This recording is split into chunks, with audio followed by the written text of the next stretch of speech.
अयोध्येत श्रीराम मंदिरात 500 वर्षानंतर प्रभू श्रीराम विराजमान. विलोभनीय मूर्तीची गाभाऱ्यात प्राणप्रतिष्ठा संपन्न.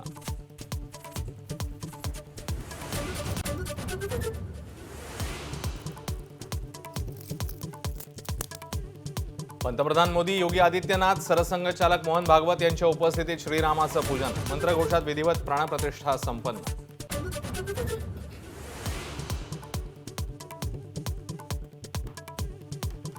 22 जानेवारी 2024 हा नव्या कालचक्राचा उगम. पंतप्रधान मोदींचा विश्वास, पुढील 1000 वर्षाची पायाभरणी करायची आहे. पंतप्रधानांचा संकल्प.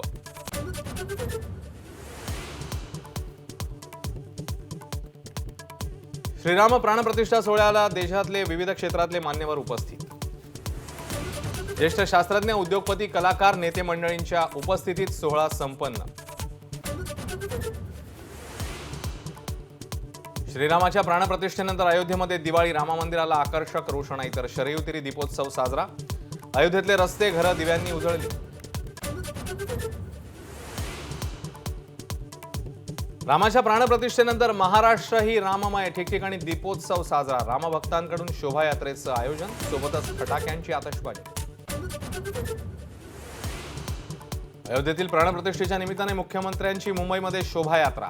शिवाजी पार्क ते भोईवाडा असा शोभायात्रेचा मार्ग.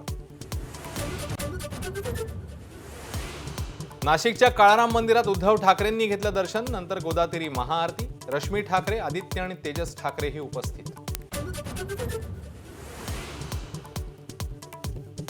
पंतप्रधान मोदींनी दिल्लीतील निवासस्थानी पेटवली रामज्योती. प्राणप्रतिष्ठा सोहळा संपन्न झाल्यावर 7 लोककल्याण मार्ग निवासस्थानी रामज्योती. सर्वोच्च न्यायालयाची एकनाथ शिंदेना नोटीस. आमदार अपात्रतेप्रकरणी ठाकरे गटाच्या याचिकेवर 2 आठवड्यात उत्तर देण्याचे शिंदेना निर्देश. नगर जिल्ह्यातील सुपा गावात मनोज जरांगे यांचं जंगी स्वागत. जेसीबी वरून फुलांची उधळण.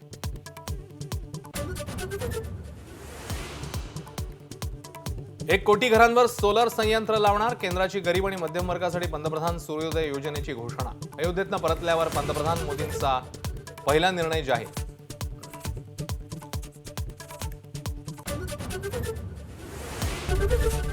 एबीपी माझा, उघडा डोळे बघा नीट.